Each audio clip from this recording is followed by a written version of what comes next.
I'm Alex Bell, getting to the point and digging deeper into local issues. And right now, we are witnessing waves of refugee crises due to war and persecution. Now, in Ukraine, more than 10 million displaced, 2.6 million Afghans are registered refugees around the world. And the UN Refugee Agency estimates there are a record 84 million forced to flee their homes. Now, April 30th just marked the commemoration of the fall of Saigon. Now, 47 years later, UC Davis researchers are focusing on the trauma of the Vietnam War that it caused on Vietnamese Americans, with the hopes to help other refugees in the future. ABC 10's Van Tu joins me now to help get to the point. Thank you, Alex. Well, you know, this story hits really close to home for me. So some of you may not know this, but my parents were Vietnam War refugees, more specifically boat people. So here they are with my oldest sister when they got to Malaysia. Now, boat people is the term for the refugees who escaped communist Vietnam by sea in the years after the fall of Saigon. In Vietnamese, that journey is called vượt biển. Roughly translated, it means crossing borders or crossing seas. Now, the war and the treacherous journey towards a better life marked with traumatic events for the 1.6 million Vietnamese refugees who resettled between 1975 and 1997. So, Alex, I talked with two UC Davis researchers who are paving their own paths towards healing for the community. Along a 2-mile stretch of Stockton Boulevard in South Sacramento, you can sense the pulse of the city's Vietnamese American diaspora, Little Saigon. It was here during the late 70s and 80s Vietnam War refugees rebuilt their lives. But before this vibrant neighborhood came to be, a period of darkness. If we are ever in a situation where we feel we will not make it, she would kill me first, and then she would go with me. That's really dark. UC Davis graduate Duy Nguyen recounts a suicide pact his mother made. I think most people are shocked by that, and they're like, that's such a bad parenting, right? But I think if you're not in that situation, you cannot judge. A situation of pure desperation, he says, to escape communist Vietnam. Escape is the best word for it, because you were persecuted. You were hunted by the police. After landing in prison 6 times while trying to flee, Nguyen says on the 7th try, his mother, then 23, paid a bribe to smugglers to take them on the ocean voyage. He was 5 years old. Darkness is so prevalent in the memory. It was a journey that took a year. There was very little sunshine. His family and 40 others trekking through jungles, wading through wave-whipping waters, and traveling in the cover of night. We were always kind of encased in kind of a hole. They were filled also with like horrible memories of being like in a garbage truck, of witnessing an execution. But along the way, moments of humanity. His mother giving him her food scraps, a stranger hoisting him above sea waters. Those are the dominant memories of the trip. Staying in a refugee camp in Malaysia until they reached a U.S. embassy in the Philippines for sponsorship papers to the U.S. We arrived in the airport with 3 trash bags, and that was all of our belongings. And that's how we started America. But as a newcomer, new challenges. Spending an afternoon with Nguyen and his fiancée, Nguyen tells us he didn't speak at school for 2 years, though he did at home.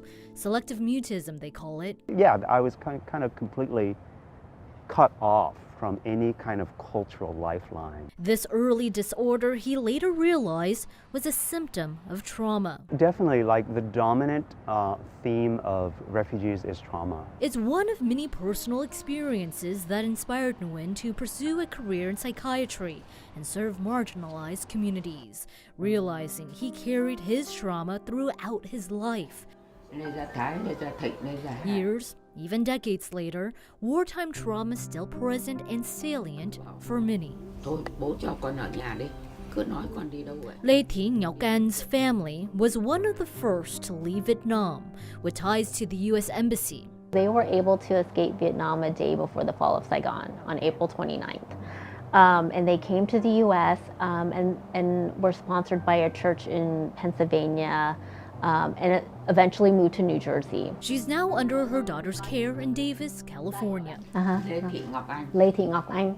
Dr. Won Meyer, an associate director at the Department of Neurology at UC Davis, says she began noticing changes in her mother as she approached 70. One of her major fears and symptoms was just this paranoia about the Vietnamese communists or Viet Cong being outside of our house. So she would always close the blinds, close the windows. It was like her memories of war as a young woman were on repeat. Clashes with North Vietnamese regulars in the central coastal plain near Bong Son.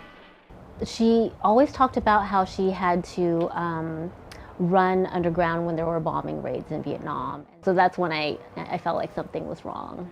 Her mother was diagnosed with dementia 7 years ago. While their short-term memory is impacted, their long-term memory stays intact. While researching caregiver stress, she noticed troubling trends among Vietnamese Americans like her mother. Dr. Meyer says Vietnamese Americans are the fourth largest Asian origin group in the U.S. and are at a critical risk for poor physical health and mental health. A sizable portion are living with depression due to war and resettlement. Dr. Meyer is on a mission to learn more. We really don't know very much about the prevalence of dementia or Alzheimer's in older Vietnamese. So I think that's really important for AAPI communities, is to have a voice. She's leading the first of its kind longitudinal study of 500 North California Vietnamese Americans over 65 through a $7.2 million grant from the National Institute on Aging. The goal is to examine potential links between the Vietnam War refugee experience and cognitive disorders. Their cognitive health will be tracked over 5 years. What is the prevalence of dementia in this group, and what are the factors associated with dementia?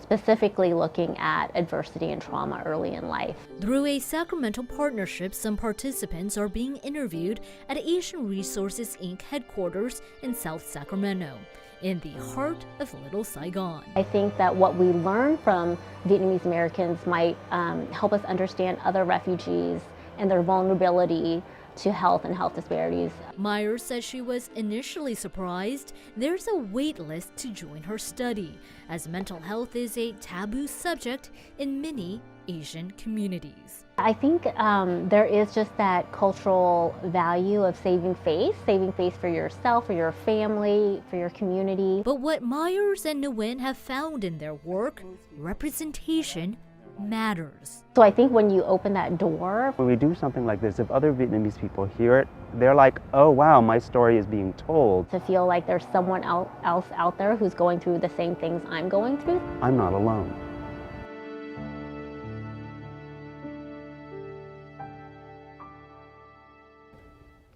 And you know, Alex, growing up in a refugee household, it really is uncommon to talk about these things like mental health. In Vietnamese, for one, there isn't a word for mental health. And number two, you're really busy just surviving. So it really is easy to feel alone. So Dr. Meyer and Nguyen say that they hope their work can spread awareness about mental health and cognitive disorders. And they really hope it will help not only just the Vietnamese American community, but beyond. And if people do want to get involved in this research, can they still do that? Is there a way? Absolutely. So there is the research in Sacramento and also in San Jose, where there is a huge Vietnamese American community as well. And Dr. Meyer has research on Vietnamese dementia caregivers that will soon be published in the Clinical Gerontologist. So we will be posting all those links for people who are interested in learning more on abc10.com/links.